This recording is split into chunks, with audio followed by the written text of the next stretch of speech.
இருக்குண்ணா. ஐயோ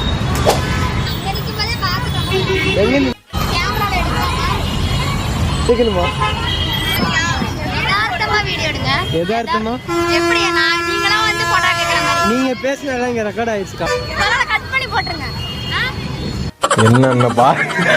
என்னென்ன சொல்றான் பாருங்க. அங்கே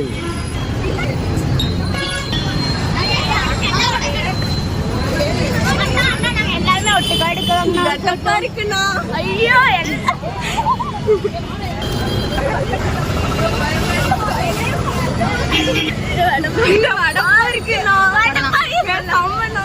அதை கொஞ்சம் ஃபில்டர் மட்டும்